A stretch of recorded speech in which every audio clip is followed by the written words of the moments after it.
basketball isn't easy. All my life, I've been striving to make myself better. It's a full-time commitment. To be the best, you have to work the hardest. You have to chase what seems impossible over and over and over again. Because giving up is not an option. When you feel like you've reached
Thanks so much for tuning into the NBA here on 2K Sports.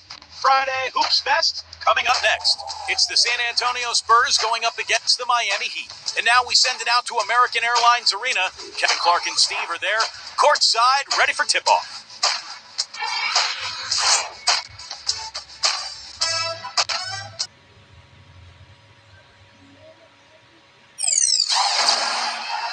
And thanks for tuning in to the NBA on 2K Sport. And now we take a brief check at the matchups. Our starting five for both teams. First for the Spurs, Parker and Danny Green are your 1 and your 2. And in the middle, out of Brazil, taken with the 28th pick back in 2008, the 6'11" pivot man, Thiago Splitter. Then there's Kawhi Leonard, and it's Duncan in the power forward position. And for Miami, Chalmers and D-Wade are the guards. And playing at the 5, the always versatile 6'11" star big man, able to score inside and out, Chris Bosh. And it's LeBron James, and it's Haslam at the 4 spot. And it's LeBron missing. Well, if you're going to learn from someone, you might as well take some lessons from Tim Duncan. That's what Thiago Splitter has done in San Antonio.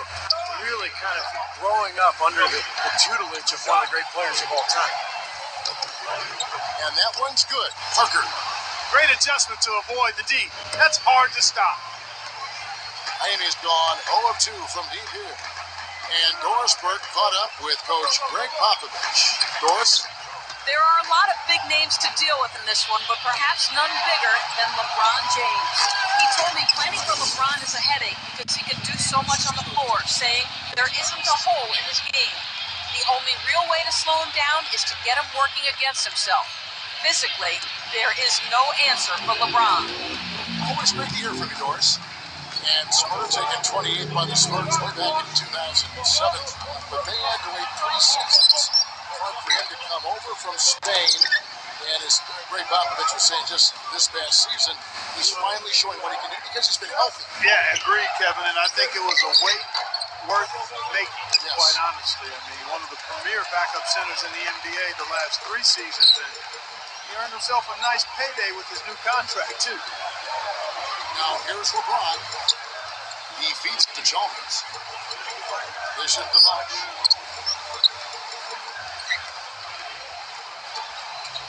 He's against Splitter. 6 on the shot clock. The 8-footer. And he hits the jump shot. Coach Popovich was fined last season for sitting out his top players in a nationally televised matchup against the Heat. I certainly understand the league's posture there, and it was a lot said about it. Yet, for a veteran team like the Spurs with championship aspirations, I understand resting key players during the course of the regular season. And that's out of bounds. San Antonio will retain possession.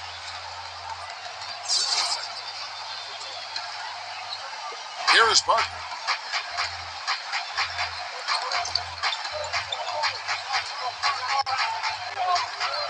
He kicks it to Splitter. Gets the bucket. Splitter's got his first basket of the night. And back to that fine for Popovich, $250,000. Steve, that'll leave a dent. Yeah, no doubt. But, Popovich enjoys tweaking the league at times.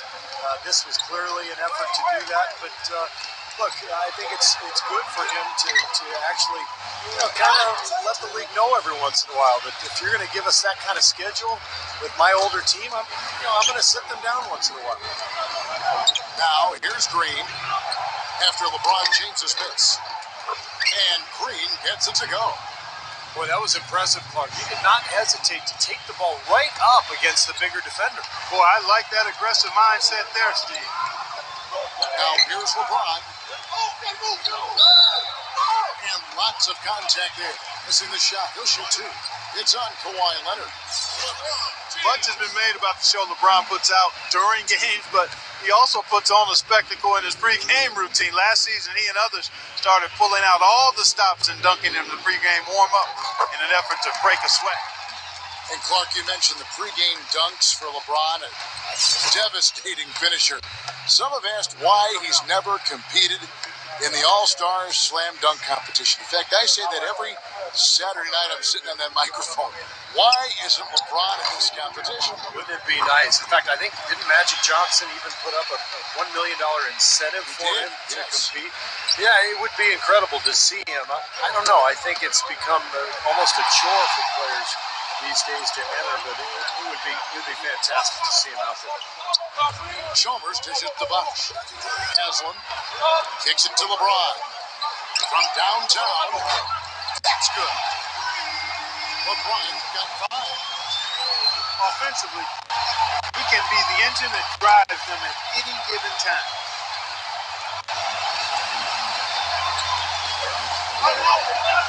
Parker against Chalmers. It's Parker with the drive. Out of bounds, Miami takes possession.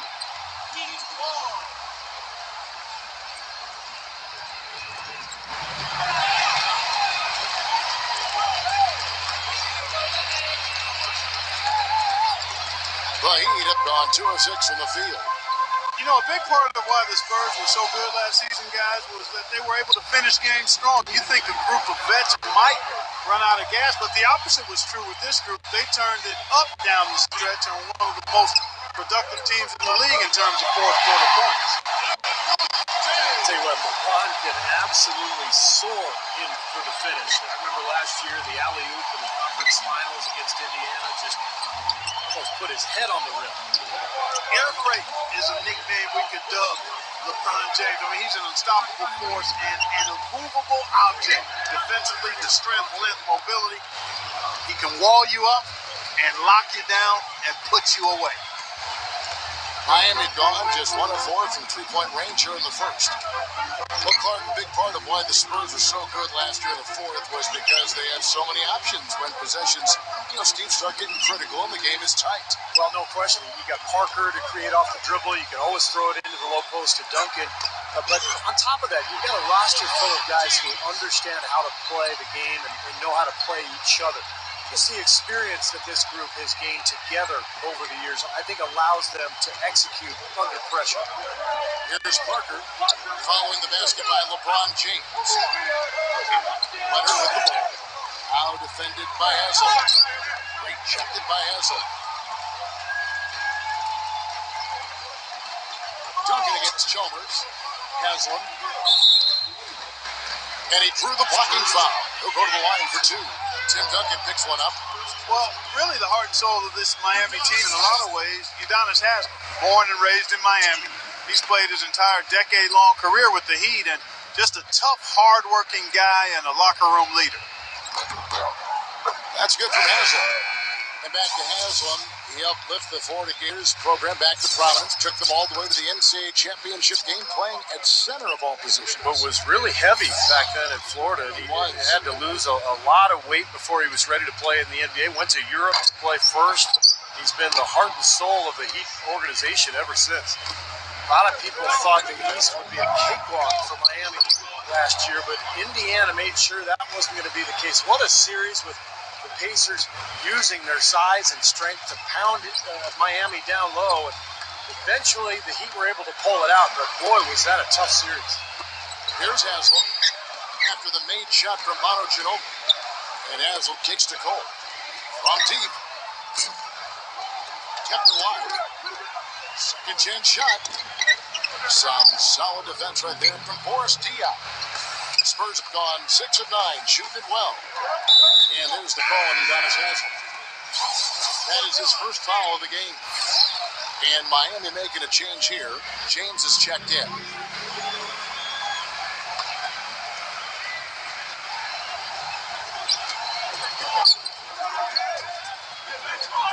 Feeds it to Butler.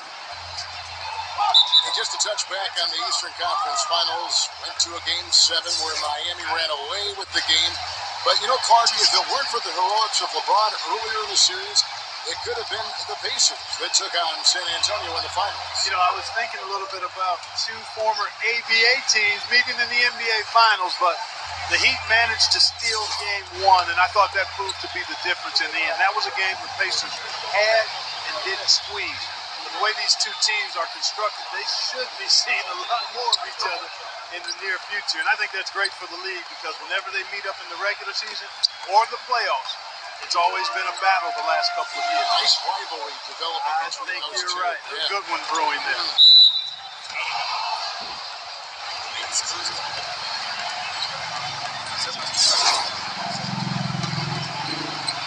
Here's Bellinelli.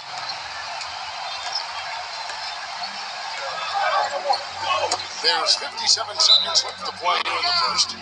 And out of bounds as the Heat gain possession. Looked like some miscommunication there offensively. Those guys were not on the same page. 55 seconds left to play in the first quarter. LeBron drives in. Hangs in midair and converts on the double clutch layup. LeBron got 11. Now there's something for the top 10 highlight reel right there. A layup can be just as sweet and as pretty as a dunk sometimes. Bellinelli passes to Parker. Back to Bellinelli. And Norris Cole is going to pick up the foul. That's his first foul of the game, and the bonus will go to the free throw line. For San Antonio, they've gone 2 for 2 in the game at the line. Well, this is a good free throw shooting team a year ago. They hit about 79% of their free throws as a unit. And you know, a lot of times, guys, in some of their performances last year, their free throw numbers helped them win games. We've got 28 seconds left in the first quarter. He passes to LeBron. Traps in the tray. LeBron got 14 points for the game. The more touches he gets, the more this lead will grow. He has just been unconscious this quarter. Here's Bellinelli, defended by Allen. And Bellinelli kicks to Parker.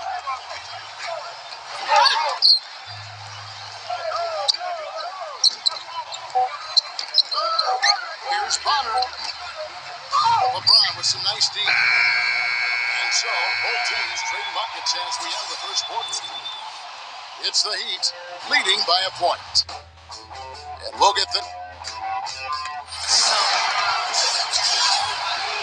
And we welcome you back to the NBA here on 2K Sports. If you're just tuning in, this is Kevin Harlan alongside Clark Kellogg and Steve Kerr. And we're ready to get going once more. The players having a chance to have a short break and get some rest themselves and get refueled and hydrated with some Gatorade. More terrific basketball in store for us tonight. And let's quickly break down the game we've seen from Miami, guys. Pretty good start defensively. This club forced some mistakes and took advantage, and that's how they built this lead.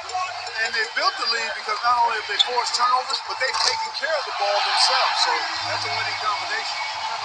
Back and forth we go. That basket gives us another lead change. And there have been too many of those to keep track of. What a contest. You know, one of the things about the Heat since the Big Three has come together is that they've been able to find the right kinds of veteran players to step in and fill specific roles for this team as they've won a couple of championships now. Shot clock at 5. And Parker, here we go. Offensive rebound. Diao. Ginobili outside. Tries again. The shot no good. He doesn't really scare defense at all. You've seen him miss quite a few just like those. And a chance here to catch up with the fourth member of our crew, Doris Burke. Hi, Doris. Guys, as you know, the Miami Heat try to keep the plays they run as simple as they can and rely on their talent and teamwork to win them games. But playing like that can present its own kind of problems. Coach Spoelstra said, quote, "The challenge is not getting bored with simplicity. Simple is what works, though, as evidenced by their back-to-back titles, guys." Well, Doris, sometimes it makes sense to keep it simple. Thanks. That's a 2 from Bellinelli. Here's Diao, and he goes up strong with one hand and flushes it down. Well, I tell you, that's outstanding determination to track that rebound down and fight his way to the bucket for the throwdown. Clark, that is the effort they're going to need for the rest of this game. And not just on the offensive glass, Kevin, but all over the floor. Looking at who's out there now for the Spurs. Splitters checked in for Matt Bonner. Duncan comes in for Boris Diaw. And Kawhi Leonard subbed in for Manu Ginobili. And it's Wade penetrating. Passes it to Bosch. And it goes as the official calls the foul. Count it. He'll shoot one more at the free throw line.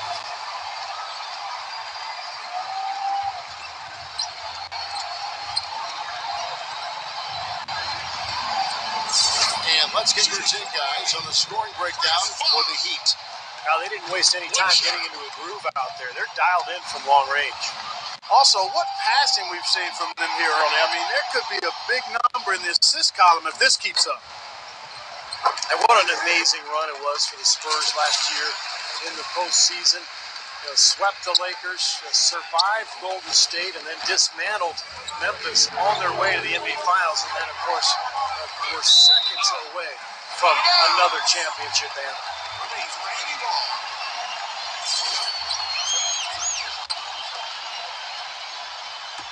2 minutes now played in the second quarter. Green against Wade. Pass to Allen. There's the dish to Chalmers.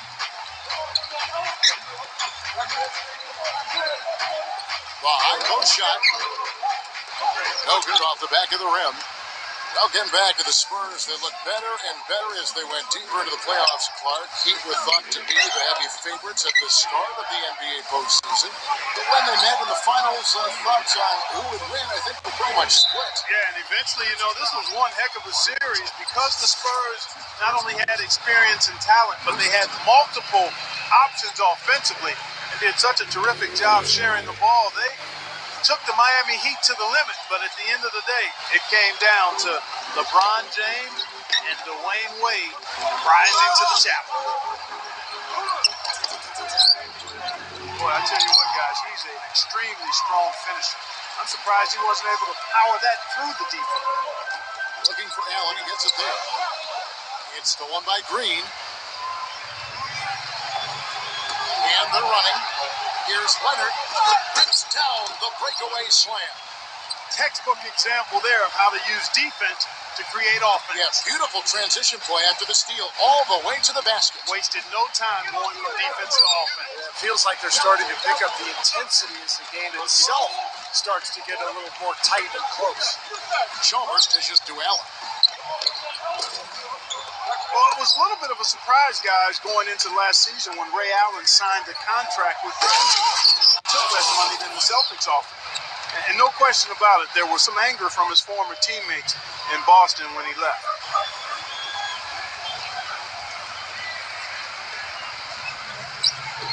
Here's Chalmers. Looking for his first basket still in this one. Wade outside. Ray Allen is on the way. Allen left side. And Clark for Ray Allen, I don't think joining the Heat was just about jumping on a winning bandwagon. I think there'd be some issues for him in Boston. Well, there were a lot of rumors that he and Rajon Rondo didn't quite get along, and Allen wanted maybe a bigger role offensively. And in fact, you know, his minutes went down last season with the Heat, but he clearly fit in well. Came off the bench and really fit nicely with that shooting ability next to LeBron and Wade. And out of bounds as the Heat gain possession. Udonis Haslem, he's checked in for Miami.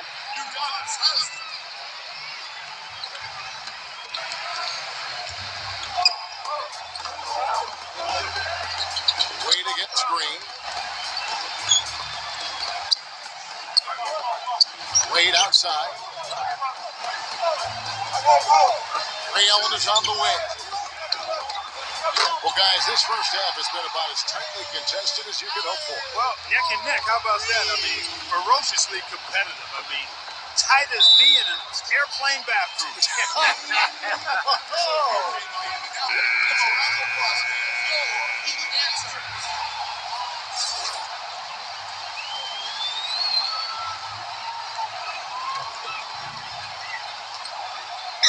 .156 left in the first half of the game. Duncan, the pass to Parker. The finger roll finish at the bucket. Beautiful finger roll to cap head drive off. He knows how to finish with some flair and flavor, guys. And Doris Burke has something for us. Hey, Doris. Guys, it's hard to doubt that LeBron James, after 2 straight titles and 4 MVPs in the last 5 years, seems to be at the top of his game.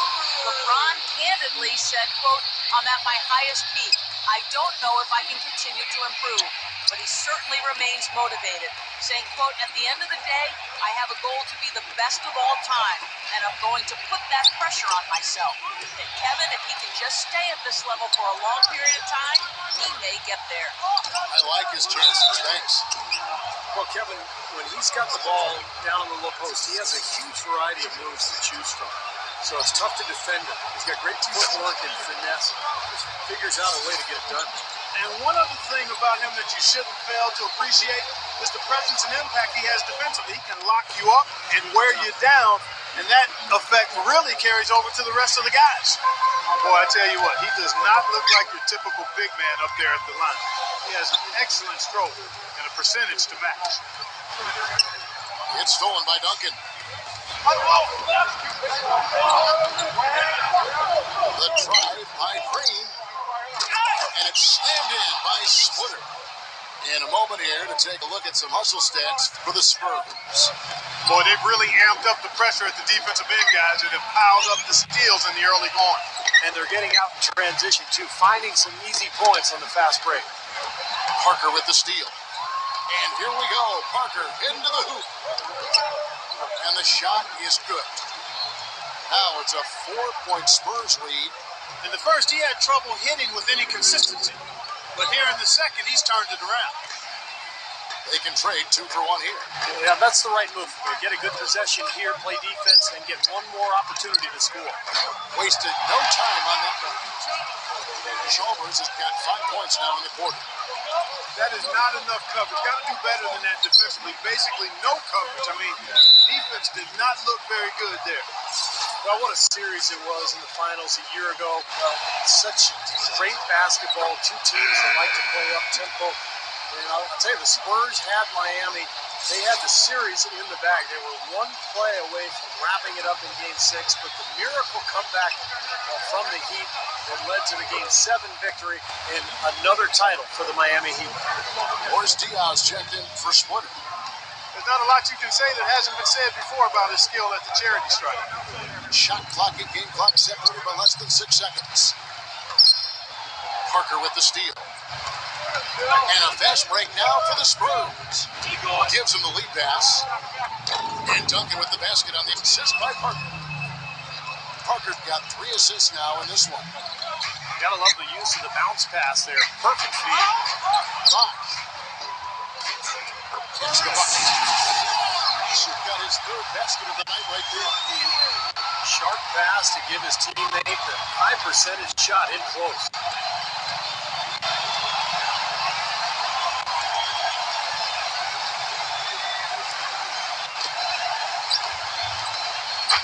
Now here's Parker.